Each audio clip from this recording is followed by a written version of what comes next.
ও ভাইয়ের আমার, মানুষ অহংকার করে পাঁচটা জিনিস নিয়ে। প্রথমে বলেছিলাম, এক নাম্বার বলেছিলাম মানুষ অহংকার করে আত্মপরিচয় নিয়ে।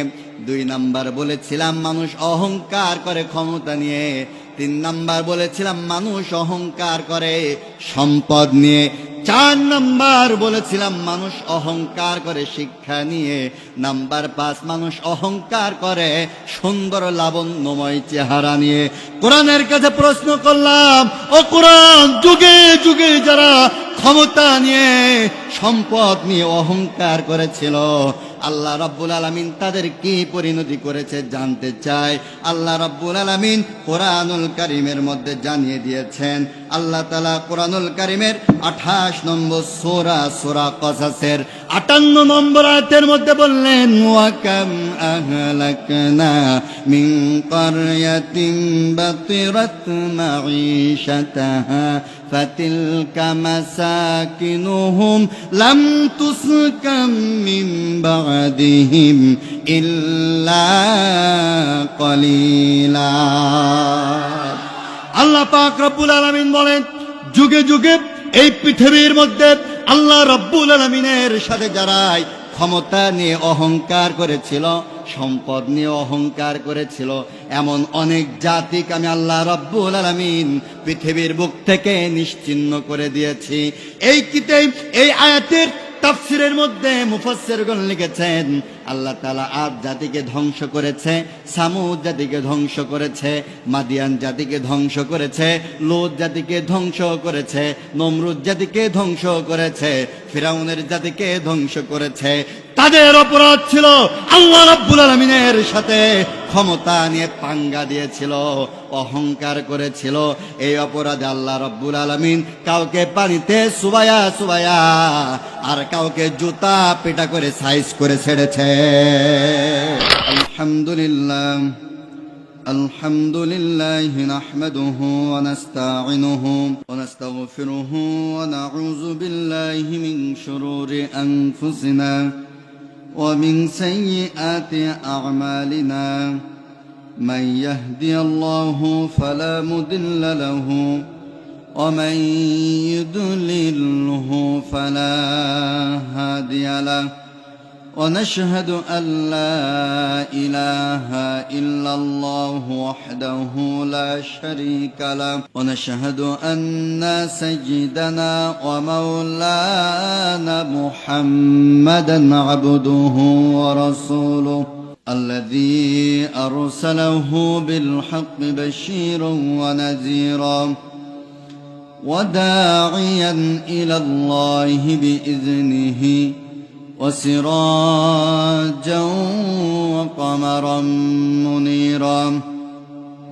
فقد قال الله تعالى في كلامه المجيد وفرقانه الحميد: أعوذ بالله من الشيطان الرجيم. بسم الله الرحمن الرحيم. وعباد الرحمن الذين يمشون على الأرض هونا وإذا خاطبهم الجاهلون قالوا سلاما. قال الله تعالى: إن الله وملائكته يصلون على النبي يا أيها الذين آمنوا صلوا عليه وسلموا تسليما. মুসলমানের শক্তির উৎস কয়টি? মুসলমানের শক্তির এক নাম্বার উৎস হচ্ছে তাদের ঈমান। ইমানি শক্তি নিয়ে মুসলমান যখন দাঁড়িয়ে গেছে, গোটা পৃথিবীর পরাশক্তি মুসলমানদের সামনে মাথা নত করতে বাধ্য হয়েছে। নাম্বার 2, মুসলমানদের শক্তির 2 নাম্বার উৎস তাদের কণ্ঠ। অরব্বাকা ফাকাব্বির, যুদ্ধের ময়দানে বিশ্বনবী যখন আল্লাহর নামের ধ্বনি তুলেছে, বাতিল শক্তি যুদ্ধের ময়দান থেকে মুসলমানদের কণ্ঠের আওয়াজে পালিয়ে যেতে বাধ্য হয়েছে। নাম্বার 3, মুসলমানদের শক্তির 3 নাম্বার উৎস তাদের শারীরিক শক্তি। এই হাত দিয়ে যখন আঘাত করেছে, কিতাবের মধ্যে এসেছে, ইতিহাস সাক্ষী দিচ্ছে, মুসলমানদের আঘাত করতে দেরি হয়েছে, বাতিল শক্তি মাটির সাথে মিশে যাইতে দেরি হয় না। কিন্তু দুর্ভাগ্যজনক একথা অকট্ট সত্য এবং প্রমাণিত যে মুসলমানদের শক্তির এই 3টি উৎসই আজকে মুসলমানদের থেকে বিলীন হতে চলেছে। আর মুসলমানদের থেকে বিলীন হতে চলেছে বলেই ভারতের মতন হিন্দুত্ববাদী রাষ্ট্র আমার দেশের মানচিত্রের উপরে তারা তার কাটা বেড়া দেওয়ার মতন দুঃসাহস করেছে। ওরা আমার দেশের হাই কমিশনের আঘাত করেছে। ওরা আমার দেশের জাতীয় পতাকাটাকে দিল্লির রাজপথে ফেলে ওরা পদদলিত করেছে। বিশ্বাস করুন, আল্লাহ সাক্ষী, আল্লাহ পাকের জাতের কসম করে বলছে, ভারতের উগ্র হিন্দুত্ববাদীরা আমার দেশের জাতীয় পতাকাটাকে নিয়ে যখন দিল্লির রাজপথে ফেলে পদদলিত করে অপমাননা যখন করেছে, আমার মনে হয়েছে ওরা বাংলাদেশের জাতীয় পতাকা নয়, বরং বাংলাদেশের 18 কোটি মুসলমানের কলিজায় ওরা লাঠি দিয়ে আঘাত করেছে। এটা পৃথিবীর কোন দেশের নাগরিক এটা সহ্য করতে পারে? আমি চিন্তা করলাম, ভারত আমার দেশের জাতীয় পতাকাটাকে অবমাননা করা এবং আমার দেশের হাই কমিশনের আঘাত করা, আমার দেশের মানচিত্রের উপরে তার কাটা দেওয়ার মতন দুঃসাহস তারা কেন করলো? এই চিন্তা যখন আমার মাথায় এসেছে, আমার তখন মনে হয়েছে ভারত তাদের শক্তি হিসাবে বিবেচনা করেছে তাদের দেশের জনগণকে। কারণ তাদের দেশের জনসংখ্যা হচ্ছে 122 কোটি, আর ওরা আমাদেরকে দুর্বল ভেবেছে। ওরা চিন্তা করেছে আমার দেশের জনসংখ্যা মাত্র 18 কোটি, কিন্তু ওরা জানে না বাংলাদেশের 18 কোটি তৌহিদি মুসলিম জনতা ভারতের 122 কোটি জনগণকে বিরাট শক্তি নয়, বরং আমরা ওদেরকে ভেড়ার পাল মনে করে থাকি। আর আমার দেশের যে 18 কোটি জনসংখ্যাকে ওরা দুর্বল মনে করেছে, ওরা একথাও ভুলে গেছে, ওরা জানে না আমার দেশের এই দুর্বল 18 কোটি জনসংখ্যা নয়, বরং আমার দেশের 18 কোটি জনসংখ্যা এরা ঐক্যবদ্ধ বাঘের দল। কথা বলেন ঠিক কিনা? 122 কোটি ভেড়ার পালকে শিকার করবার জন্য আমার দেশের 18 কোটি বাঘের পাল যথেষ্ট। কাজে আমার দেশের ইসলামটাকে হেফাজত করবার জন্য, কোরআন হেফাজত করবার জন্য, আলেম ওলামা হেফাজত করবার জন্য, আমার দেশের মানচিত্র হেফাজত করবার জন্য যদি রাজপথে দাবানলের মতন দাও দাও করে যদি জ্বলে উঠতে হয়, প্রস্তুত আছো কি মুসলমান? কে কে প্রস্তুত আছে? হাত তুলে আল্লাহকে দেখাও।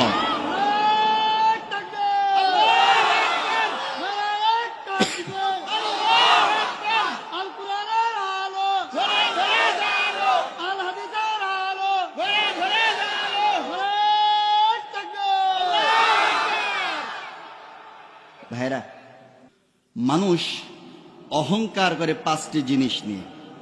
কয়টি? 1, মানুষ অহংকার করে আত্মপরিচয় নিয়ে, বংশীয় পরিচয় নিয়ে। নাম্বার 2, মানুষ অহংকার করে ক্ষমতা নিয়ে। নাম্বার 3, মানুষ অহংকার করে সম্পদ নিয়ে।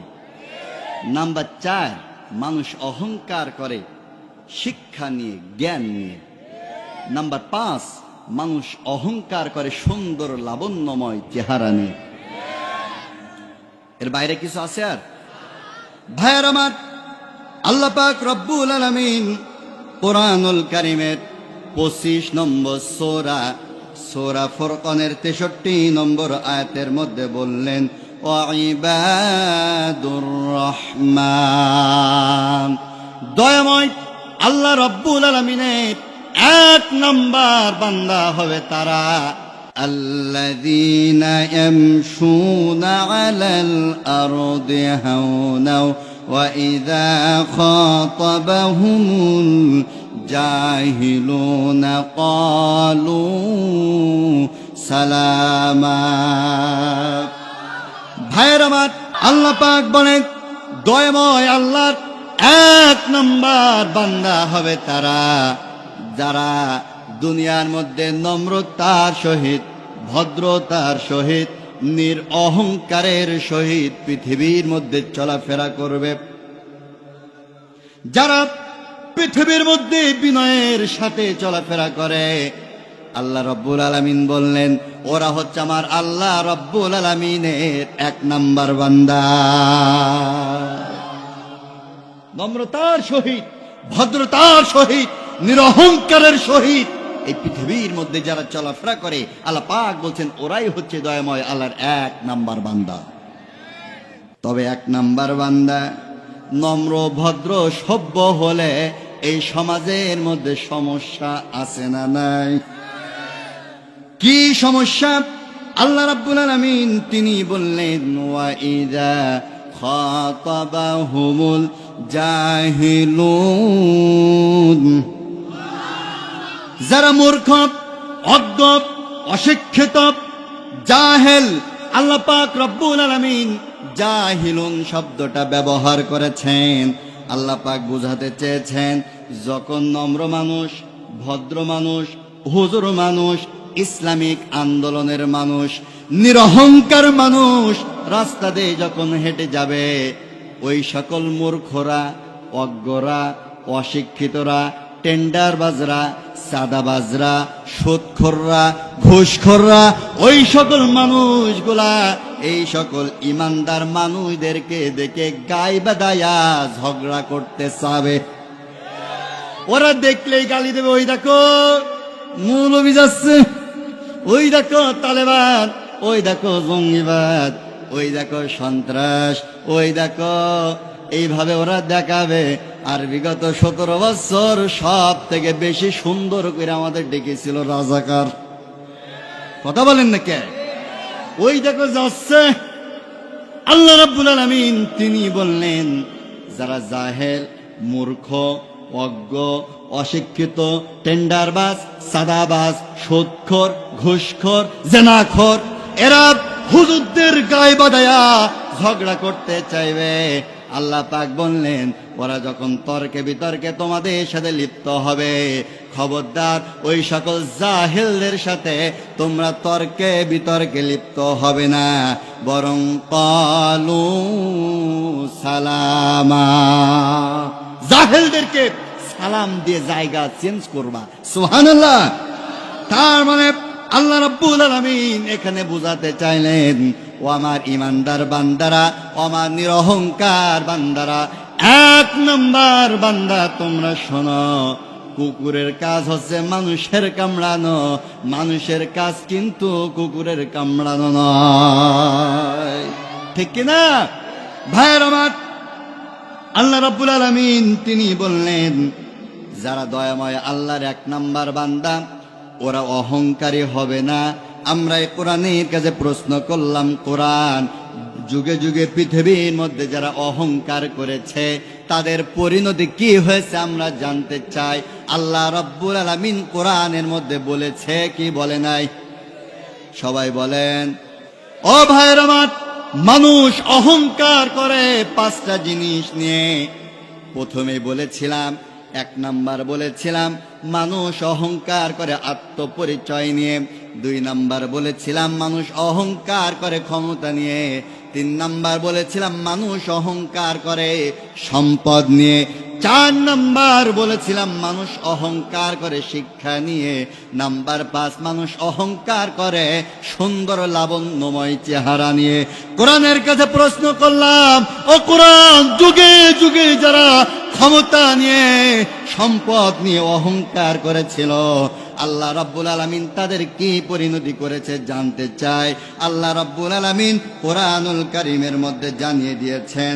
আল্লাহ তাআলা কোরআনুল কারীমের 28 নম্বর সূরা সূরা কসাসের 58 নম্বর আয়াতের মধ্যে বললেন, ওয়া কাম আহলাকনা মিন ক্বরয়াতিন বাতিরাত মাঈশাতাহা ফাতিলকা মাসাকিনুহুম লাম তুসকাম মিন বা'দিহিম ইল্লা কলিলা।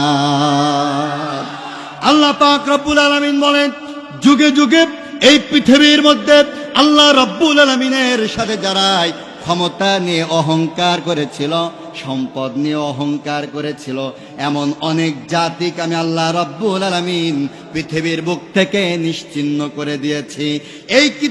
এই আয়াতের তাফসিরের মধ্যে মুফাসসিরগণ লিখেছেন, আল্লাহ তাআলা আদ জাতিকে ধ্বংস করেছে, সামুদ জাতিকে ধ্বংস করেছে, মাদিয়ান জাতিকে ধ্বংস করেছে, লূত জাতিকে ধ্বংস করেছে, নমরুদ জাতিকে ধ্বংস করেছে, ফিরাউনের জাতিকে ধ্বংস করেছে। তাদের অপরাধ ছিল আল্লাহ রাব্বুল আলামিনের সাথে ক্ষমতা নিয়ে পাঙ্গা দিয়েছিল, অহংকার করেছিল। এই অপরাধে আল্লাহ রাব্বুল আলামিন কাউকে পানিতে চুবায়া চুবায়া আর কাউকে জুতা পেটা করে সাইজ করে ছেড়েছে। এবার আসেন আমার দেশের দিকে, ভাইয়ের আমার, বন্ধুরা আমার আলোচনার একটা ধরন হলো, আমি কোরআনের সাথে বর্তমান জামানায় একেবারে 18-20 নয়, 19 আর 20 নয়, একেবারে 20-20 মিলাই দিয়ে যায়। ও ভাইয়ের আমার, আল্লাহ পাক বলেন, যারা অহংকার করেছিল ক্ষমতা নিয়ে, সম্পদ নিয়ে, আল্লাহ তাআলা তাদেরকে ধ্বংস করে দিয়েছিল। আমার দেশে ক্ষমতা নিয়ে, সম্পদ নিয়ে অহংকার করার মানুষ বুঝি ছিল না? ছিল? ওরে বাবা, কি অহংকার! বলতো 41 সাল, এর আগে তোমরা কেউ নামাইতে পারবা না। ভাইয়ের আমার, বন্ধুরা আমার, আমরা যখন বলতাম হ্যাঁ আমরা আন্দোলন করব, ওদের মধ্যে একটা প্লেয়ার ছিল, নাম বললাম না, বলতো এইসব খেলা হবে। পাবলিক কি কসে উবাইদুল কাদের, আমি নাম বলতে বলেছি, জানেন না ভাসুরের নাম নিতে নেই। ভাইয়ের আমার, এই প্লেয়ারটা বলতো খেলা হবে, আমি ওর মুখের দিকে তাকাইতাম আর শরীরের দিকে তাকাইতাম আর চিন্তা করতাম, ও আল্লাহ, এ কোন প্লেয়ার খেলার জন্য ডাকছে? যেই প্লেয়ার খেলার জন্য ডাকছে ও তো নিজেই হাঁটতে পারে না, এবার কেমনে খেলবে? কিন্তু আমরা ওদের সাথে খেলতে পারতাম না, কারণ ওরা যখন ময়দানে আসতো ওরা কিছু ফাউল প্লেয়ার নিয়ে আসতো। সেই ফাউল প্লেয়ার গুলো কারা আমরা জানি, ওরা কিছু বন্দুকধারী ফাউল প্লেয়ার নিয়ে মাঠে আসতো। আমরা দাঁড়াইতে পারতাম না, আমরা শুধু বলতাম, আল্লাহ, এই ফাউল প্লেয়ার এদের সাথে আর তো আমরা টিকতে পারি না, কয়দিন টেকবো? আল্লাহ বলতো, একটু সবর কর, আমি আল্লাহ ধরি না, আর আমি আল্লাহ ধরলে পরে ছাড়ি। ও ভাই, ক্ষমতা নিয়ে অহংকার করতাম, আমরা শুধু কান্না করতাম, মালিক আর কতদিন? রাতের বেলা ঘুমাইতে পারি না, বাবা জেলখানায় আটকানো থাকে, জেলখানায় দেখতেও যাইতে পারি না। আবার যখন নিজে জেলে থাকি, বাবা খোঁজ নিতে পারে না। কি বিবর্ষ দিন পার করেছি, চিন্তা করতাম, ও আল্লাহ, চোখের পানি ছাড়তাম, আল্লাহ আর কতদিন ধৈর্য ধরব? ওরা শুধু খেলতে চায়, আমরা তো মাঠেও যাইতে পারি না, বন্দুকধারী ফাউল প্লেয়ার আসে। আল্লাহ শুধু বলতো, ইন্নাল্লাহা মা'আস সাবিরিন, ইন্নাল্লাহা মা'আস সাবিরিন। আমিররা বলতো, নেতারা বলতো, দায়িত্বশীলরা বলতো, ইন্নাল্লাহা মা'আস সাবিরিন। এইভাবে 17 বছর আমরা ধৈর্য ধরেছি, কিন্তু ফাউল প্লেয়ার গুলা 23 সালে সে একটা ফাউল কিক করে ফেলল। সেই ফাউল কিক কি বিগত দিন ওরা আমাদের পরে জুলুম নির্যাতন করেছে, আমরা ধৈর্য ধরেছি, কিন্তু ওরা মস্ত বড় একটা ফাউল কিক করলো। ওই ফাউল কিকটা হলো আমার বাংলাদেশের স্বাধীনতার পরে সব থেকে জনপ্রিয় মুফাসসির আল্লামা সাঈদীকে ওরা সুগভীর ষড়যন্ত্রের মাধ্যমে যেই দিন হত্যা করেছে, আমি তো মনে করি সেই দিন ওরা ফাউল কিক করেছে। আল্লাহ তাআলা 1 বছর পার হতে দেয় নাই, আল্লাহ তাআলা বাংলাদেশের মানুষের কাছে জুতা পিটা করে মামুর বাড়ি দিল্লিতে পার করে দিয়েছে। তোমরা যারা আল্লামা সাঈদীকে হত্যা করেছ, কান খাড়া করে শুনে রেখে দাও, তোমরা কোন মানুষটাকে হত্যা করেছো তোমরা খেয়াল করেছো? যেই মানুষটার এই মাথাটা, যেই মানুষটার কপালটা কাবার চত্বরে সেজদায় অবনত হয়েছে, যেই মানুষটার কণ্ঠের তাফসীর শুনে গোটা পৃথিবীর হাজার হাজার অমুসলিম কালেমা পড়ে মুসলমান হয়েছে, যেই মানুষটার কপাল ধরে কাবার ইমাম পর্যন্ত চুম্বন করেছে, যেই মানুষটার কণ্ঠের তাফসীর শুনে এদেশের লক্ষ মুসলমান সঠিক পথের দিশা পেয়েছে, সেই মানুষটাকে তোমরা রাজাকারের তকমা লাগিয়ে সুগভীরভাবে ষড়যন্ত্রের মাধ্যমে তোমরা হত্যা করেছ। শুধু আল্লামা সাঈদীকে হত্যা করে তোমরা ক্ষান্ত হও নয়, তোমরা এদেশের শুদ্ধ সন্তান বদিউর রহমান নিজামীকে হত্যা করেছ, আমার ভাই আলী হাসান মুজাহিদকে হত্যা করেছ, আমার ভাই মীর কাসেমকে হত্যা করেছ, আমার ভাই কাদের মোল্লাকে হত্যা করেছ। এই স্বাধীন বাংলার জমিনে তোমাদের বিচার একদিন হবেই হবে ইনশাআল্লাহ। তোমাদের ছাড় নাই। ওরা ফাউল কিক প্লেয়ার ভাইয়ের আমার,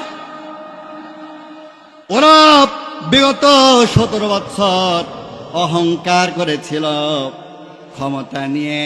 আল্লাহ রাব্বুল আলামিন দেখুন কি বিচারটা করলো। ওরা বলতো খেলা হবে খেলা হবে, এমন খেলা হতে হতে মামুর বাড়ি দিল্লিতে পাড়ি জমাইলো। চিন্তা করতাম, ও আল্লাহ, এরা মামুর বাড়ি পালালো কেন?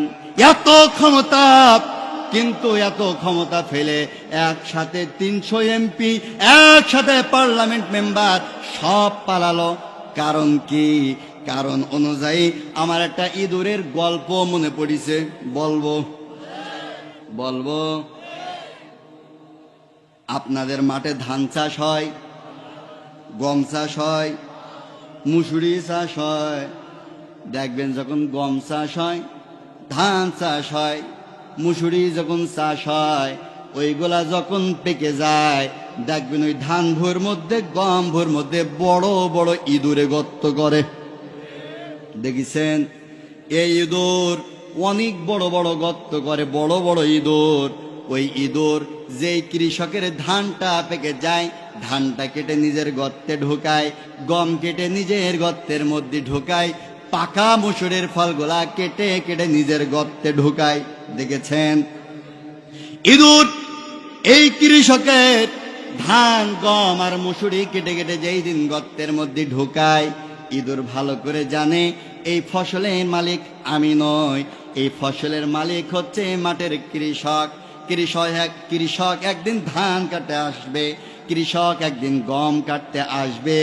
এসে যদি দেখে তার ফসল কেটে আমার গর্তের মধ্যে ঢুকাইছি, তাহলে কৃষক সর্বপ্রথম হাতের মধ্যে বড় এক লাঠি নেবে আর 1 বালতি পানি নেবে, গর্তের মধ্যে ঢুকাবে। যেই না গর্তের থেকে বাইর হব, কৃষক একেবারে বাড়ই সোজা করে ফেলবে। ইঁদুর এটা জানে, ইঁদুর এটা জানে যেটা অবৈধ মাল গর্তে ঢুকাইছি।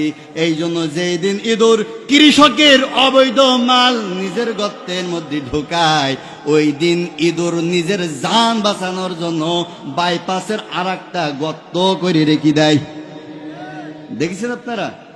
আমি নিজে মাঠে গিয়ে দেখেছি, এক একটা ইঁদুরের 2টা 4টা 5টা গর্তের মুখ থাকে। ইঁদুর গর্ত করে রেখে দেয়, আর ইঁদুর কৃষককে বলতে থাকে, তুমি পানি ঢালবা এই পথে আর আমি পালিয়ে যাব ওই পথে। ভাইয়ের আমার, 5 আগস্টে সব ফ্যামিলি মানে বোঝেন তো, ওদের ওই 300 পার্লামেন্ট মেম্বার সহ একেবারে বাইতুল মুকাররমের ইমাম সহ সব পালাইছে। চিন্তা করলাম, আল্লাহ, একবারে সব পালালে কেন? আমার ইঁদুরের গল্প মনে পড়ে গেল। কারণ এরা বিগত 17 বছর দেশের মাল, আমার দেশের পদ্মা সেতু মেরে নিজের গর্তে ঢুকাইছে, শেয়ার মার্কেট মেরে নিজের গর্তে ঢুকাইছে, আমার দেশের পারমাণবিক বিদ্যুৎ কেন্দ্র মেরে নিজের গর্তে ঢুকাইছে, আমার দেশের রিজার্ভ ফান্ড মেরে নিজের গর্তে ঢুকাইছে। ও ভাইয়ের আমার, ওরা যেই সেই দিন থেকে নিজের গর্তে ঢুকাইছে। ওরা জানে এই মালের সম্পদের মালিক আমরা নই, এই সম্পদের মালিক হচ্ছে জনগণ। জনগণ একদিন বুকের জামার বোতাম খুলে রাজপথে নেমে যাবে হাতের মধ্যে লাঠি নিয়ে।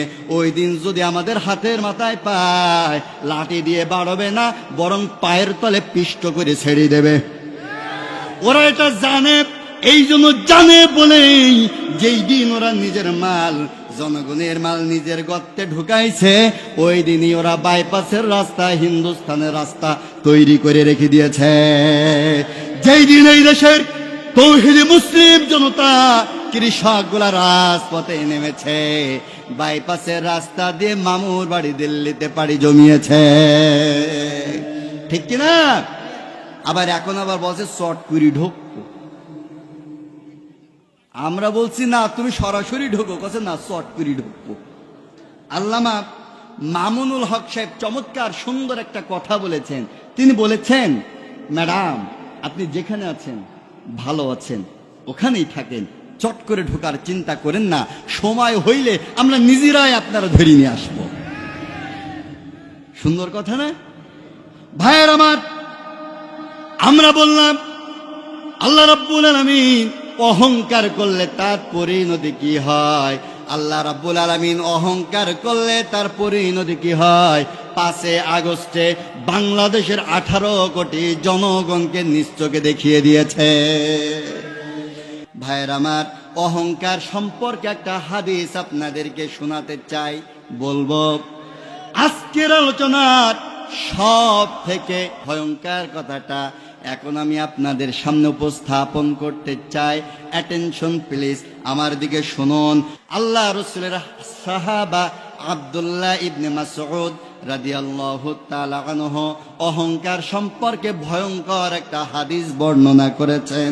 তিনি বলেন, আন আব্দুল্লাহ ইবনে মাসউদ রাদিয়াল্লাহু তাআলা আনহু قال قال رسول الله صلى الله عليه وسلم قال لا يدخل الجنة من كان في قلبه مثقال ذرة من كبر قال رجل إن الرجل يحب أن يكون ثوبه حسنا ونعله حسن قال إن الله جميل يحب الجمال الكبر بطر الحق وغمط الناس।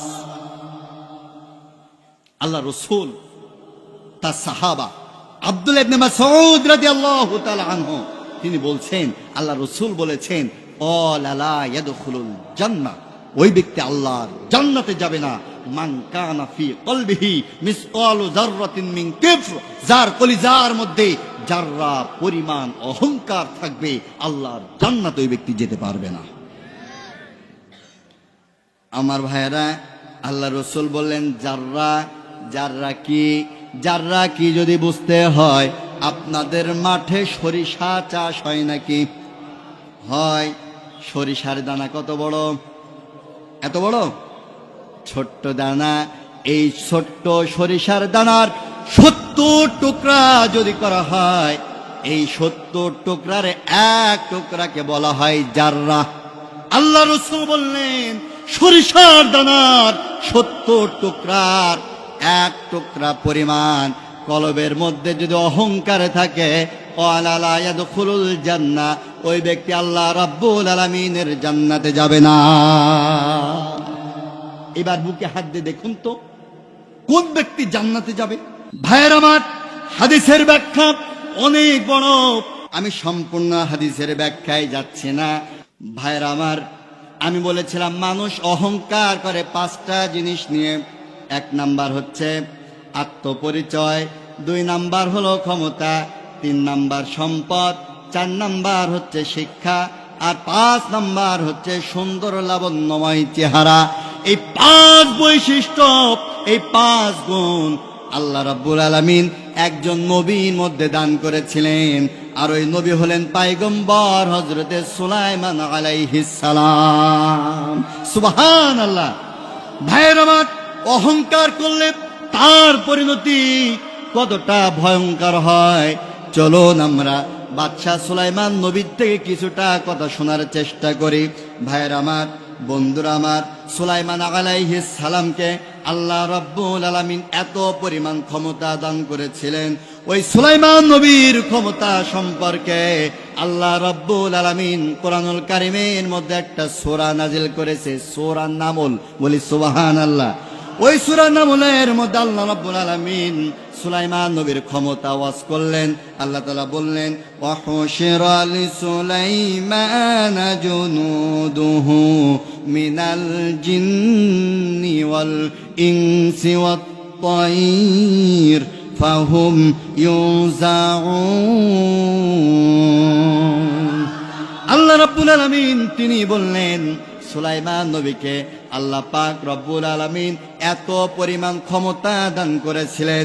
সুলাইমান নবী যেই সিংহাসনের পরে বসে রাষ্ট্র পরিচালনা করতেন, এই সিংহাসনের ডান পাশে ৬,০০০ বিশিষ্ট জিন জাতির বডিগার্ড দাঁড়ায়া থাকতেন। সুবহানাল্লাহ। কয় হাজার? কোন জাতি? জোরে বলেন। জিন জাতি। ডান পাশে ৬,০০০। আল্লাহ পাক এবার বললেন ওয়াল ইনস, মানব জাতি। সুলাইমান নবীর বাম হাতে মানব জাতির ৬,০০০ বিশিষ্ট বডিগার্ড দাঁড়ায়া থাকতেন। বলি সুবহানাল্লাহ। ডান পাশে জিন জাতি কয় হাজার, বাম হাতে মানব জাতি কয় হাজার? ৬ কত হয়?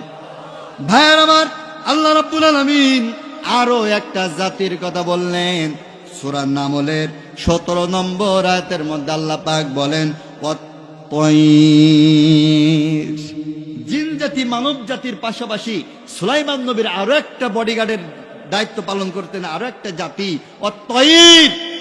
আরবিতে বলা হয় তয়ির, বাংলায় বলা হয় পাখি। পাখি জাতি সুলাইমান নবীর বডিগার্ডের দায়িত্ব পালন করতেন। চিন্তা করতে পারেন হুজুর, জিন জাতি সুলাইমান নবীর দেহরক্ষী মানলাম, মানব জাতি সুলাইমান নবীর দেহরক্ষী মানলাম, পাখির কাজ কি? ভাইয়ের আমার, সুলাইমান নবীর ক্ষমতা কি পরিমাণ আল্লাহ রাব্বুল আলামিন দান করেছিলেন, পাখির কথা শুনলেই বুঝতে পারবেন।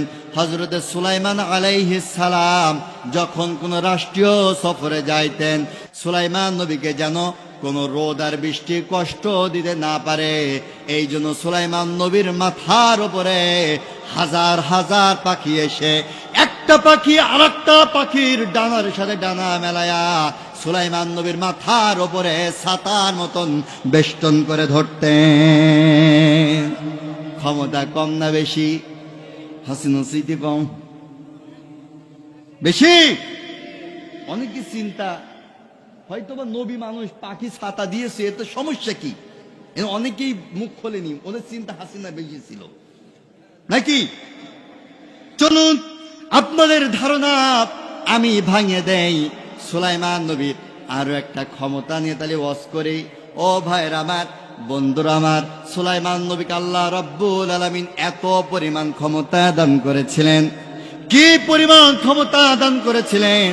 এই যে মাহফিলের সভাপতি ইবাদুল হক ভাই, ইবাদুল হক ভাই যদি এখন চিন্তা করে আমি এখন আমেরিকায় যাব, তাহলে আমার ভাইয়ের সর্বপ্রথম পাসপোর্ট রেডি করতে হবে, এরপর ভিসা লাগাতে হবে, এরপর প্লেনে উঠতে হবে, প্লেনের ইঞ্জিন থাকা লাগবে, প্লেনের পাইলট প্রয়োজন হবে, প্লেনের অকটেন প্রয়োজন হবে, এরপর প্লেনটা সিগন্যাল পাইলে উড়াল দেবে, আমার ইবাদুল ভাই আমেরিকায় পৌঁছাবে। ঠিক কিনা? কিন্তু সুলাইমান নবীকে আল্লাহ রাব্বুল আলামিন এত পরিমাণ ক্ষমতা দান করেছিলেন, এই সকল পাসপোর্ট লাগতো না, ভিসা লাগতো না। সুলাইমান নবী শুধুমাত্র একটা তক্তার উপরে দাঁড়ায়া শুধু বলতেন, তক্তারে এই মুহূর্তে তুমি পৃথিবীর এক প্রান্তর থেকে অন্য প্রান্তরে আমাকে পৌঁছে দাও। শুধুমাত্র সুলাইমান নবীর মুখের আদেশ পাওয়ার সাথে সাথে গাছের তক্তাটা বিনা ইঞ্জিনে, বিনা পাইলটে, বিনা অকটেনে সুলাইমান নবীর মুখের কথা মতো পৃথিবীর এক প্রান্তর থেকে অন্য প্রান্তরে সুলাইমান নবীকে পৌঁছায়া দিতেন। এবার মনে হয় ক্ষমতা আরো কম, মুদি সেইতে কম বেশি? ভাইয়ের আমার, চলুন আলোচনা সাবজেক্ট কি? আলোচনা সাবজেক্ট কিন্তু অহংকার। ভাইয়ের আমার, সুলাইমান নবী গোটা পৃথিবীর বাদশা, তিনি তখন বিবাহ করেন নাই, একেবারে তাগড়া যুবক, অবিবাহিত ব্যাচেলার যুবক। সুলাইমান নবী মন্ত্রী পরিষদের মন্ত্রীদেরকে বললেন, আমার মন্ত্রী পরিষদ বর্গ, আমি বাদশাহ সুলাইমান বিয়ে করতে চাই। যেই না বলেছে, একদিকে নবী, অন্যদিকে গোটা পৃথিবীর বাদশা, যেন তেন মেয়ে মনে হয় বিয়ে করবে। মন্ত্রী পরিষদের লোকেরা বললেন, বাদশাহ আপনি বিয়ে করবেন, মেয়ের কন্ডিশন কেমন হবে, মেয়ের কোয়ালিটি কেমন হবে, মেয়ের বৈশিষ্ট্য কেমন হবে, কেমন গুণ বিশিষ্ট মেয়ে আপনি বিয়ে করতে চান? সুলাইমান নবী বললেন, যেই মেয়ের মধ্যে 5টা গুণ থাকবে, আমি বাদশাহ সুলাইমান ওই মেয়েকেই বিবাহ করব। সুলাইমান নবী বললেন, মেয়েটার গুণ কি হবে শুনুন। রূপবতী, গুণবতী, চরিত্রবান, পদ্মাশিলিনী আর উচ্চ বংশীয় হতে হবে।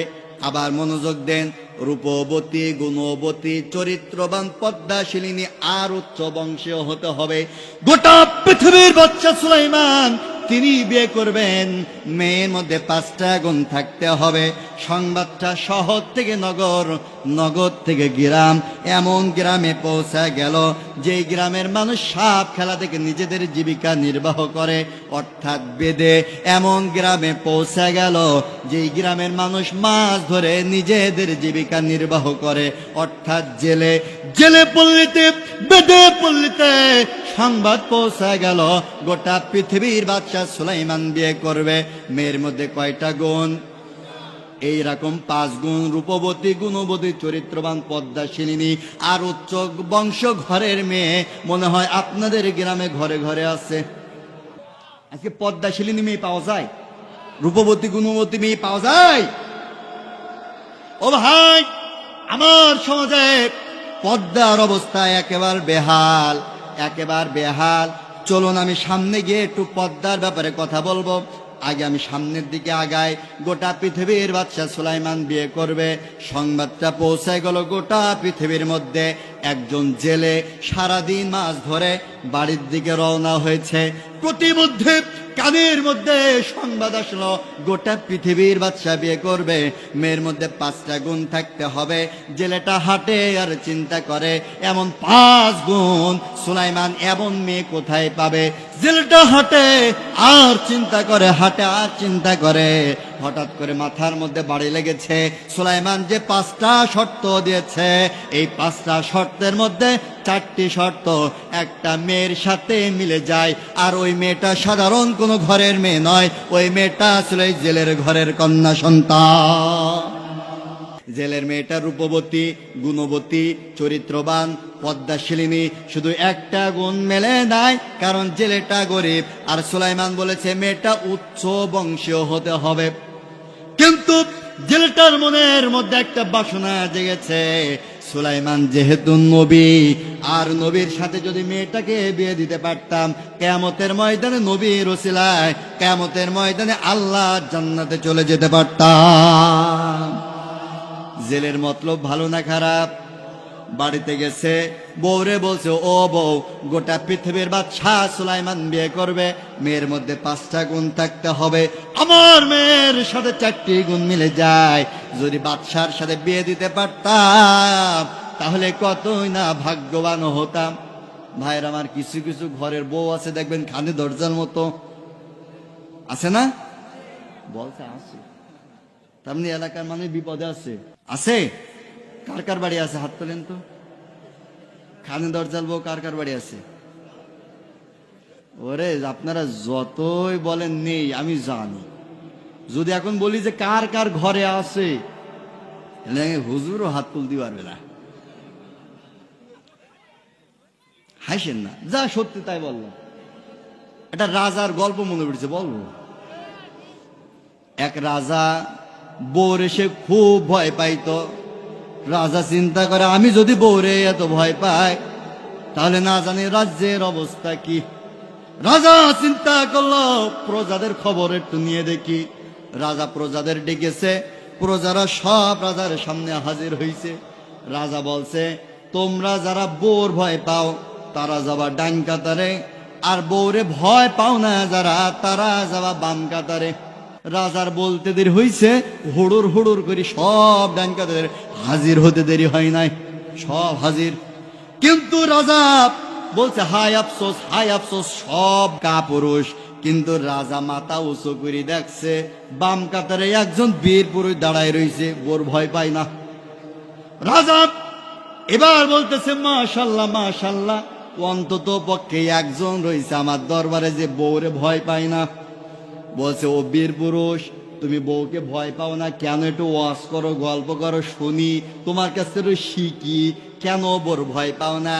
ও বাম পাশ থেকে বলছে রাজা মশাই, বউকে ভয় পায় কে পাইনে তা আমি জানি নে, তবে আপনার দরবারে আসার আগে বউ আমার কান ধরি বলি দেছে সবাই যাবে যেই কাতারে, তুই থাকবি উল্টো কাতারে। তাই সবাই গেছে ডান কাতারে, আর ও রইছে বাম কাতারে। এখানে যারা বসে আছেন সব একই রকম প্লেয়ার, ঠিক কিনা? দেখেছেন? বলল ঠিক। আমি জানি ভাইয়ের আমার, বন্ধুরা আমার, কাম টু মাই পয়েন্ট, মজার আলোচনা, সাবজেক্ট কিন্তু অহংকার। আমি শুধু আলটা বানছি, তা না হলে আপনারা বুঝতে পারবেন না। ভাইয়ের আমার, বন্ধুরা আমার, লম্বা চওড়া আলোচনা, সময় অত বেশি নাই। হযরতে সুলাইমান আলাইহিস সালামের জামাই বানানোর স্বপ্ন যখন জেলে দেখলো, বউকে যখন বলেছে, বউ সাথে সাথে রেগে গেছে। বউ বলছে দেখো প্রাণের স্বামী, তুমি আমার কাছে পৃথিবীর সব থেকে দামি, তুমি দ্বিতীয়বার এই কথাটা আর মুখ দিয়ে বলবা না, কারণ একদিকে গোটা পৃথিবীর বাদশা, অন্যদিকে তুমি সামান্য জেলে, এই বিয়ে কোনোদিন সম্ভব, জোরে বলেন, সম্ভব নয়। ভাইয়ের আমার, জেলেটা মন খারাপ করে বাড়ির থেকে বের হয়ে গেছে। পরের দিন জেলের ওইখানে দরজাল বউ জেলের ওই রূপবতী গুণবতী চরিত্রবান পদ্মাশিলিনী মেয়েটাকে ডেকেছে, মাথার মধ্যে তেল দিচ্ছে আর মাথাটা আশ্রয় দিচ্ছে। দেয় না মায়েদের, মেয়েদের দেয় না? দিচ্ছে, আর বলছে মা, গতকাল তোমার বাবা বলছিল গোটা পৃথিবীর বাদশা সুলাইমান বিয়ে করবে, মেয়ের মধ্যে 5টা গুণ থাকতে হবে, তোমার জীবনের সাথে 4টি গুণ মিলে যায়, শুধু একটা গুণ মেলে নাই, আমরা গরিব আর সুলাইমান হচ্ছে গোটা পৃথিবীর বাদশা। সেই দিন জেলের মেয়ে অবাক করা কিছু উত্তর দিয়েছিলেন। ভাইয়ের আমার, আহকামুল কুরআন লিল জাসসাস গ্রন্থের মধ্যে এসেছে, আবু বকর সিদ্দিক আল জাসসাস লিখেছেন, জেলের মেয়ে সেই দিন বললেন মা, সুলাইমান গোটা পৃথিবীর বাদশা, আর অন্যদিকে আমরা গরিব মানুষ, এখানে কোনো সমস্যা নাই, কারণ সুলাইমান হচ্ছে গোটা পৃথিবীর বাদশা। আমার আল্লাহ রাব্বুল আলামিন সুলাইমানকে গোটা পৃথিবীর বাদশাহিত্ব দান করেছে। ওই আল্লাহ রাব্বুল আলামিন আমাকে গরিব ঘরের কন্যা বানিয়েছেন, যে আল্লাহ রাব্বুল আলামিন সুলাইমানকে রাজপ্রাসাদ দান করেছে। ওই আল্লাহ রাব্বুল আলামিন আমাকে কুড়ে ঘর দান করেছে। যে আল্লাহ রাব্বুল আলামিন সুলাইমানকে নবীর ঘরের নবী বানিয়েছেন, ওই আল্লাহ তাআলা আমাকে গরিব ঘরের কন্যা বানিয়েছেন।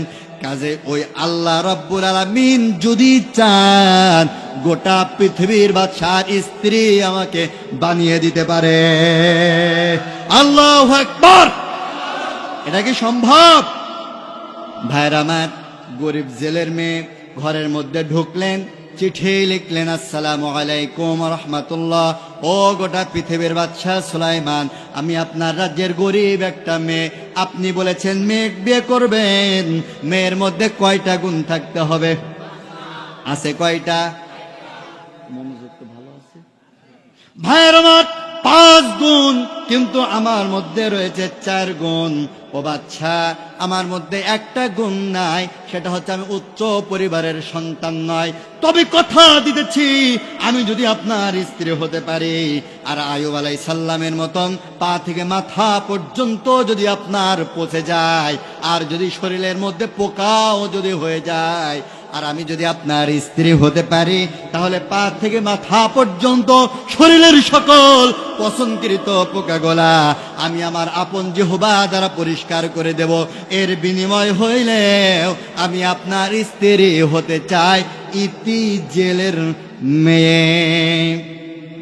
ভাইয়ের আমার, চিঠিখানা রাজপ্রাসাদে পৌঁছে গেল, সুলাইমান নবীর হাতে পড়ল। সুলাইমান নবী চিঠিখানা পড়লেন, বাদশাহ সুলাইমান, আমি আপনার স্ত্রী হতে চাই। মেয়ের মধ্যে 5টা গুণ, আমার মধ্যে রয়েছে 4টা।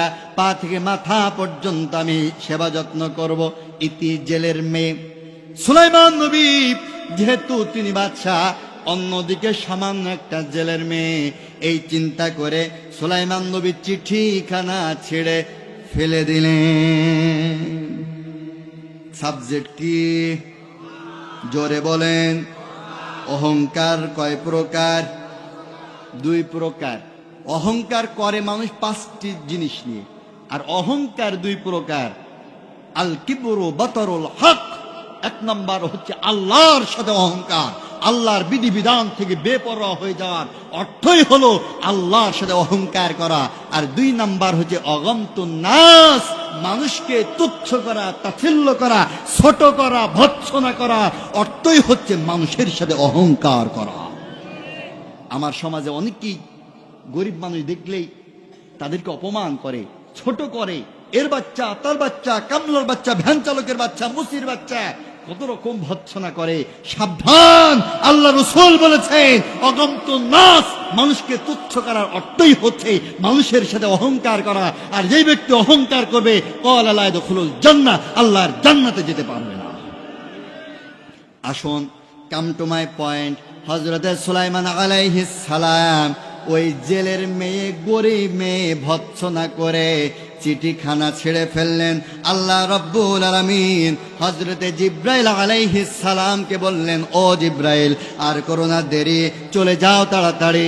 আমার বন্ধু সুলাইমান অহংকার করেছে। আমার সুলাইমানের পছন্দ না পছন্দ থাকতেই পারে, কিন্তু গরিব বলে ভৎসনা করে চিঠি ছেড়ার এখতিয়ার নবী হিসাবে সুলাইমানের নাই। ঠিক কিনা? যাও ও জিব্রাইল, আর করো না দেরি, চলে যাও তাড়াতাড়ি। জিব্রাইল এসে হযরতে সুলাইমান নবীকে বললেন, বাদশাহ, আল্লাহ রাব্বুল আলামিন রাগান্বিত হয়েছে, আপনি অহংকার করেছেন, আল্লাহ রাব্বুল আলামিন আপনাকে প্রতিশোধ নিতে চায়। হযরতে সুলাইমান নবী নিজের ভুল বুঝতে পারলেন, আল্লাহ রাব্বুল আলামিনের কাছে তওবা করলেন। কিন্তু আল্লাহ পাক রাব্বুল আলামিন বললেন, সুলাইমান, আমি তোমাকে পরীক্ষার সম্মুখীন করতে চাই। সুলাইমান নবীর পরীক্ষা শুরু হয়ে গেল।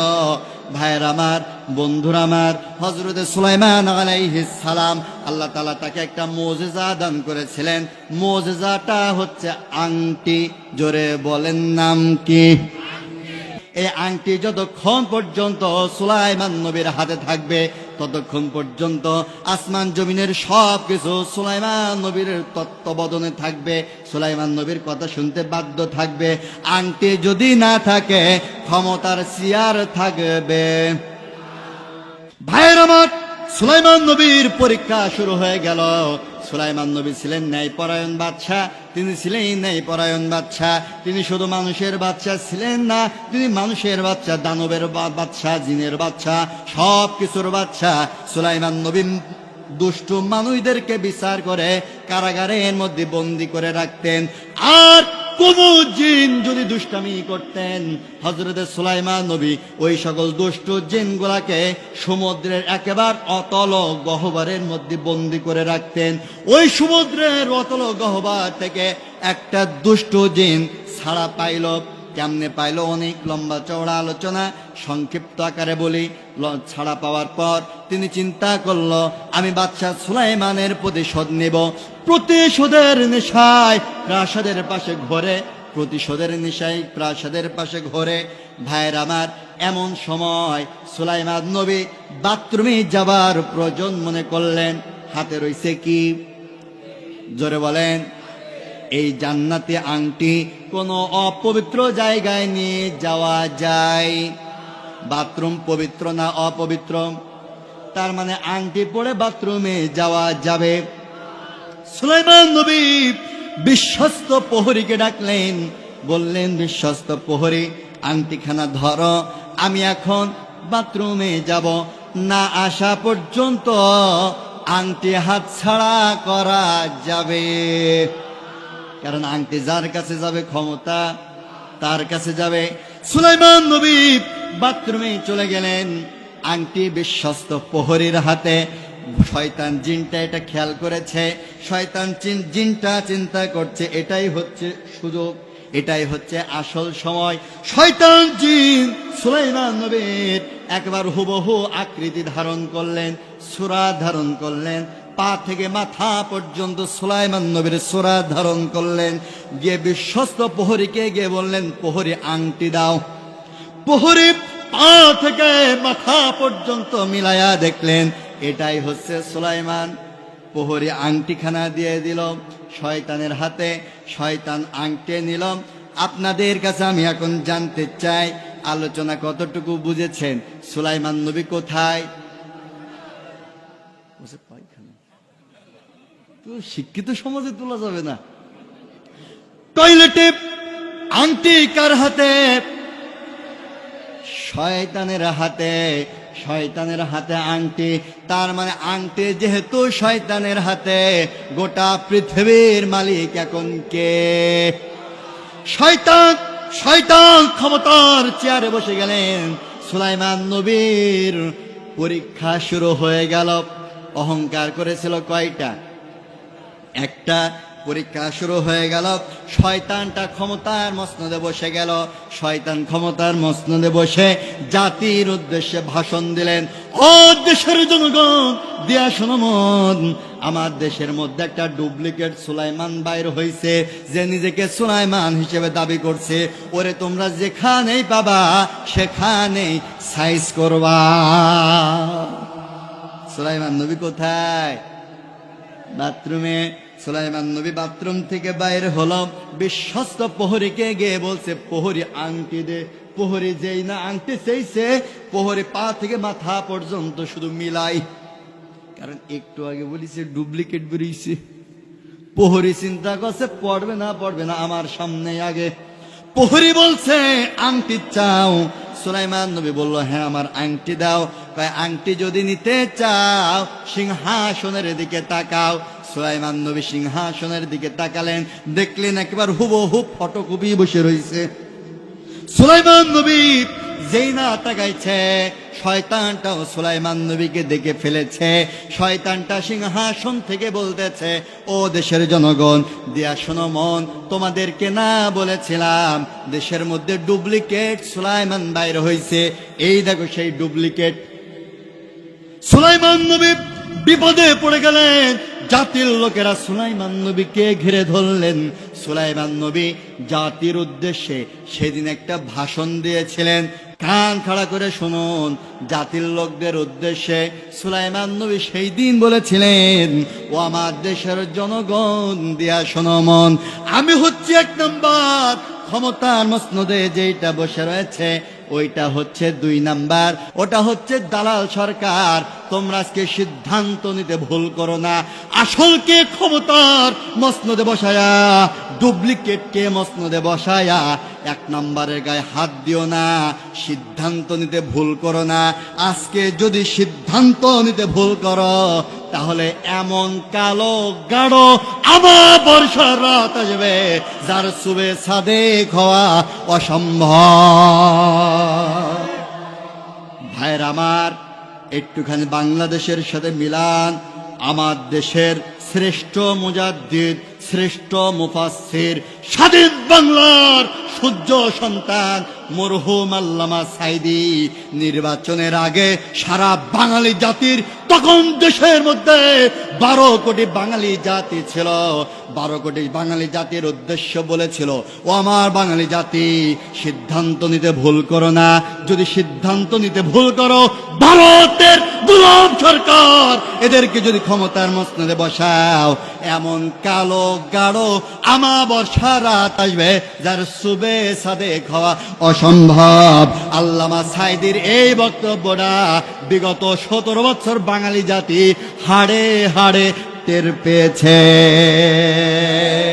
ঠিক কিনা ভাইয়ের আমার? কিন্তু বাঙালি জাতি যেই ভুলটা করেছিলেন, সুলাইমান নবীর জাতিরাও একই ভুল করলেন, তারা আসলটাকে বিতাড়িত করলেন আর ডুপ্লিকেটটাকে ক্ষমতার মসনদে তুললেন। জাতির লোকেরা সুলাইমান নবীকে প্রচন্ড পরিমাণ আঘাত করলেন, তাকে মারলেন, সুলাইমান নবীকে রক্তাক্ত করে ফেললেন। জাতির লোকের কাছে সুলাইমান নবী মার খাইলেন। জাতির লোকেরা চিন্তা করলো হয়তো সুলাইমান মারা গেছে। জাতির লোকেরা সুলাইমান নবীকে তুলে নদীর তীরে ফেলে আসলেন। ভাইরা আমার, এখান থেকে এবার আমরা একটা শিক্ষা নিতে পারি। সুলাইমান নবী অহংকার করেছিল কয়টা? জোর হয়নি, কয়টা? সুলাইমান নবী একটা অহংকার করেছিল, সেটা হচ্ছে মানুষকে তুচ্ছ করেছিল। একটা অহংকার করার অপরাধে যে আল্লাহ রাব্বুল আলামিন সুলাইমান নবীকে এত ক্ষমতা দিয়েছিলেন, যার কথায় দেশের জনগণ উঠত আর বসত, ওই দেশের জনগণের কাছে আজকে গণপিটানি খাওয়ালেন। যেই সুলাইমান নবীর গোটা পৃথিবীর ক্ষমতা, আল্লাহ তাআলা ওই ক্ষমতাচ্যুত করলেন। এরপর নদীর তীরে ফেলে আসলেন। একটা অহংকার করার অপরাধে সুলাইমান নবীকে যে আল্লাহ ক্ষমতাচ্যুত করেছিলেন, ওই আল্লাহ মনে হয় বাংলা জমিনে নাই। আছে? আছে কি নাই আমরা 5 আগস্টে টের পেয়েছি, ঠিক কিনা? যারা বিগত 17 বছর ক্ষমতা নিয়ে অহংকার করেছিল, আল্লাহ তাদেরকে মামুর বাড়ি দিল্লিতে পাঠিয়ে দিয়েছে। আল্লাহ আছে না? ভাইরা আমার, আসুন শুধু শিক্ষা হবে, পরদে পরদে শিক্ষা হবে। ভাইরা আমার, হযরত সুলাইমান নবী কোথায় পড়ে রয়েছে? নদীর তীরে পড়ে রয়েছে। সারাদিন মাছ ধরে একটা গরিব জেলে বাড়ির দিকে রওনা হইছে। মনে আছে তো গরিব জেলের কথা? ওই সেই গরিব জেলে বাড়ির দিকে রওনা হইছে। দেখতেছে নদীর তীরে একটা যুবক সুদর্শন চেহারার অধিকারী রক্তাক্ত অবস্থায় পড়ে রয়েছে। চেহারার মধ্যে আভিজাত্যের ছাপ। জেলেটার মায়া হলো, জেলেটা মাজার থেকে গামছাটা খুললেন, নদীর মধ্যে ভিজালেন, পানি নিয়ে এসে সুলাইমান নবীর মুখের পরে দিলেন। সুলাইমান নবী তো অচেতন হয়ে পড়ে রয়েছে। সুলাইমান নবীর হুঁশ ফিরল। জেলেটা সুলাইমান নবীর হুঁশ ফিরার সাথে সাথেই প্রশ্ন করলেন, বাবা তোমার নাম কি, পরিচয় কি, কোথা থেকে এসেছ? তোমার নাম পরিচয় জানতে চাই। সুলাইমান নবী চিন্তা করে, জেলেটাও নাম জিজ্ঞাসা করেছে, যদি বলি আমার নাম সুলাইমান তাহলে জেলেও ধরে পিটাবে। কথা বলেন না কে? ও ভাইয়ের আমার, শিক্ষা নিন। ছিল গোটা পৃথিবীর বাচ্চা, একটা অহংকার করার অপরাধে আজকে নিজের পরিচয় পর্যন্ত দিতে পারছে না। আজ আমার দেশে বিগত 17 বছর যারা অহংকার করেছিল, রাস্তার মাঝখান দিয়ে বুকের জামা খুলে নিজের পরিচয় দিত, আমি অমুক নেতার অমুক আদর্শের সৈনিক। আজকে কিন্তু যখন বলা হয় ভাই তুই কোন দল করিস, ওরা কিন্তু নিজের পরিচয় আজ আর দেয় না। কারণ ওরা জানে যদি বলি আমি অমুক দলের সৈনিক, তাহলে বাঙালি জাতি ওদেরকেও পিটাবে। কথা বলেন না কে? তার মানে বোঝা যায় সব অহংকারকারীদের পরিণতি আল্লাহ রাব্বুল আলামিন একরকম করে ছাড়ে, ঠিক কিনা? অহংকার করা যাবে? এখানে এক ভাই বলছিল যে ওরা এখন আর নাই। আমি কিছুদিন আগে গোপালগঞ্জ আমার মাহফিল ছিল, গোপালগঞ্জে গেলাম। যাওয়ার পরে যেহেতু নামের পেছনে লেখা রয়েছে আল্লামা সাইদের মসজিদের খতিব, স্টেজ থেকে আমাকে বলা হলো, হুজুর সব কথা বলবেন না, সারা বাংলাদেশ স্বাধীন হয়েছে, গোপালগঞ্জ কিন্তু এখনো হয়নি। আমি চিন্তা করলাম, আল্লাহ, তার মানে এখানে ওরা ঘাটতি মেরে বসে রয়েছে। চিন্তা করলাম বাঙালি জাতি ওদের এত কেলান কেলাচ্ছে, ওদের মনে হয় মনে নেই। আমি মাইকটা ধরে গান শুরু করলাম, যার দেখবা পোঙা লাল বুঝে নেবা ওটা হচ্ছে গোপালগঞ্জের মাল। কারণ সেনাবাহিনী 5 আগস্টের পর এত বাড়ন বাড়াইছে, ওরা এখন হাঁটু গেড়ি বসে, ঠিকই পোঙা গেড়ি বসে না, ঠিক কিনা? ও ভাইয়ের আমার, দলীয় চিন্তা নিয়েন না। আমি শুধু মিলায় দিচ্ছি। আহকামুল কুরআন লিল জাসসাস গ্রন্থে সূরা ফুরকানের 63 নম্বর আয়াতের ব্যাখ্যায় মিলাই নেবেন। কিতাবের নাম বললাম, লেখক হচ্ছে আবু বকর সিদ্দিক আল জাসসাস। তিনি বলেছেন সুলাইমান নবী সামান্য একটা অহংকার করার কারণে নিজের পরিচয় পর্যন্ত দিতে পারে নাই। আর বর্তমান সময় যারা অহংকার করেছিল ওরাও নিজের পরিচয় দিতে পারে না। ভাইয়ের আমার, come to my point. Sulaiman আলাইহিস সালাম অহংকার করলেন, নদীর পারে পড়ে রইলেন। জেলে বললেন, নাম কি, পরিচয় কি? সুলাইমান আলাইহিস সালাম নিজের নাম বলতে পারছে না। বললে কি দেবে, কি দেবে, কি দেবে? মাইক দেবে। অনেক কথা বলার ছিল। যেহেতু আমি আল্লামা সাইদির মসজিদের খতিব, আল্লামা সাইদিকে ওরা কি করেছিল, আল্লামা সাইদির কবরটা কেন খুলনার মাটিতে হতে দেয় নাই, তার জানাজানি কি হয়েছিল, অনেক কথা বলার বাকি ছিল যা এই জাতি জানে না। বলতে চেয়েছিলাম কিন্তু সময়ের অভাবে সেটা এখন হবে না। কিন্তু সুলাইমান নবীকে যখন নিজের পরিচয় জানতে চেয়েছে, সুলাইমান নবী সে তো নবী, সে কি মিথ্যা কথা বলতে পারে? পারে? অনেকেই চুপ করে রয়েছে, ওদের ধারণা বলতে পারে, কারণ ওদের তো দেখা অভ্যাস যে নেতা ক্ষমতায় বসে মিথ্যা কথা বলে। ভাইয়ের আমার, বন্ধুরা আমার, হযরত সুলাইমান আলাইহিস সালাম তিনি যেহেতু নবী, মিথ্যা কথা বলতে পারেন না। তিনি সেই দিন জেলেকে বললেন, আমি নিজের পরিচয় বলার মতন এখন কোনো অবস্থাতে নাই। জেলেটা তখন বলতেছে, বাবা তুমি যদি বলতে না পারো, কোথায় তোমার বাড়ি, কোথায় তোমার ঘর, কি তোমার নাম, কিছুই জানতে পারলাম না। কিন্তু বাবা আমি তোমাকে জানতে একটা অফার দিতে চাই। আমি তোমাকে রক্তাক্ত অবস্থায় ফেলে থুয়ে যেতে পারি না। তোমার যদি কোনো আপত্তি না থাকে তুমি আমার বাড়ির মেহমান হতে পারো। সুবহানাল্লাহ। সুলাইমান নবী জেলের বাড়ির মেহমান হলেন। ও ভাইয়ের আমার, বন্ধুরা আমার, সুলাইমান নবী কিন্তু জেলের ঘরে এখন উঠে গেছে, তার মানে এক ধাপ এগিয়ে গেছে। সে মেয়ের কথা মনে আছে তো? ভাইয়ের আমার, 3 দিন পর সুলাইমান নবীকে জেলেটা বলতেছে, বাবা আজকে 3 দিন পার হয়ে গেল, তোমার নাম কি, পরিচয় কি, কিছু জানতে পারলাম না। কিন্তু তুমি যদি আমার বাড়িতে থাকতে চাও থাকতে পারো, কিন্তু একটা শর্ত আছে। কি শর্ত? শর্ত হলো আমার এখন একটা কর্মচারী দরকার। তোমার যদি কোনো বাড়ি ঘর দরের পরিচয় না থাকে, তুমি আমার বাড়ির কর্মচারীর দায়িত্ব পালন করতে পারো। ভাইরা আমার, শুধু কিন্তু মিলাবেন, অহংকার করেছিল কয়টা? একটা। আজকে অফার দেয়া হচ্ছে কে? কর্মচারীর। সুলাইমান নবী চিন্তা করলেন, যদি বাহিরে চলে যাই পাবলিক দেখলে। সুলাইমান নবী চিন্তা করলেন যে কোনো কায়দায় জেলের বাড়িতে আত্মগোপনে থাকা লাগবে। হযরতে সুলাইমান আলাইহিস সালাম কর্মচারী হইতে রাজি হয়ে গেল। এবার আসুন আমার দেশের সাথে মিলান। আমার দেশে যারা অহংকার করেছিল তারা কি আত্মগোপনে আছে কি নাই? জোরে বলেন। আত্মগোপনে তারাও রয়েছে। সুলাইমান নবী যেমন জেলের বাড়ির কর্মচারী হইতে রাজি হলো, আমার দেশের আত্মগোপনকারীরা ভারতের কর্মচারীর দায়িত্ব পালন করতে রাজি হয়েছে। ওরা আমার দেশকে নিয়ে সিনেমিনি খেলছে।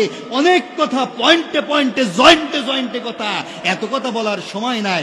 ভাইয়ের আমার, সুলাইমান নবী কিতাবের মধ্যে এসেছেন, আহকামুল কুরআন লিল জাসসাসের মধ্যে এসেছে, সুলাইমান নবী জেলের বাড়ি 1 বছর কর্মচারীর দায়িত্ব পালন করলেন। কয় বছর? 1 বছর দায়িত্ব পালন করলেন। 1 বছর পর জেলেটা তার বউকে গিয়ে বলছে, ও প্রাণের স্ত্রী, তোমাকে একটা কথা বলতে চাই। ঘরে যুবতী কন্যা সন্তান রয়েছে, বিয়ে তো দিতে হয়। আমার বাড়ির কর্মচারীকে তোমার কেমন লাগে? সুবহানাল্লাহ বলবেন না? আজকে কোন বউ মনে আছে তো? কি বউ? দেখেন, মনোযোগ দেখেন, যেই শব্দ বলেছি সেই শব্দ শুনেই যাচ্ছি। খানে দরজাল বউ, খানে দরজাল বউ আজকে আর দ্বিমত করেন নাই। আজকে বউ রাজি হলো, বলল ছেলেটাকে প্রস্তাব দিয়ে দেখো। হযরতে সুলাইমান নবীকে প্রস্তাব দেওয়ার জন্য রাস্তা দিয়ে যখন মাছ ধরতে বাইর হয়েছে, রাস্তার মাঝখানে জেলেটা বলল, বাবা দাঁড়াও। কথা আছে। কি কথা বাবা? কথা হলো, তো বলো তো আমার বাড়ির ফ্যামিলি মেম্বার কয়জন? সুলাইমান নবী বলে, চাচা আপনার বাড়ির ফ্যামিলি মেম্বার 3 জন। কে কে? 1 নাম্বার আপনি, 2 নাম্বার আমি, 3 নাম্বার আমার চাচি।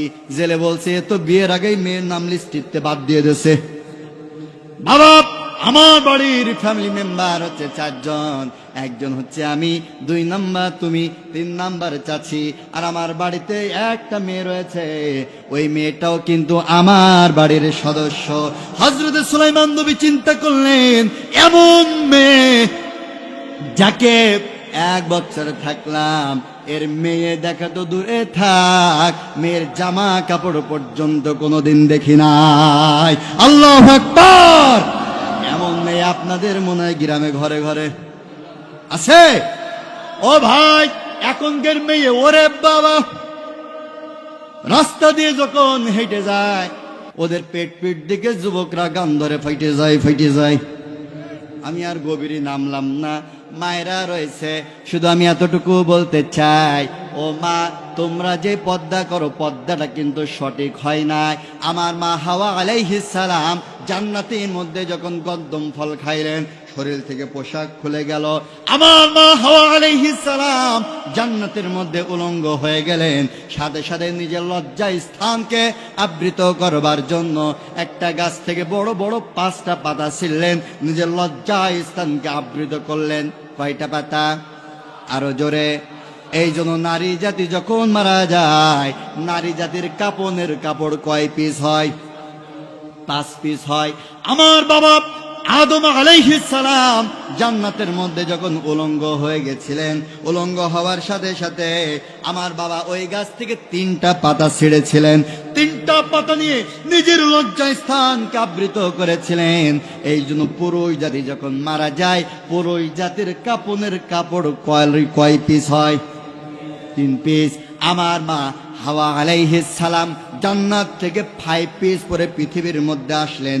পৃথিবী আপডেট হতে লাগলো, পৃথিবী মডার্ন হতে লাগলো। নারী জাতি পোশাক খুলে সৌন্দর্য বৃদ্ধি করতে চাইলেন, তারা 5 পিস থেকে 1 পিস বাদ দিলেন। 5 পিস থেকে 1 পিস বাদ দিলে কয় পিস থাকে? জোরে। 4 পিস। ও ভাইরা 4 পিস পরা শুরু করলো।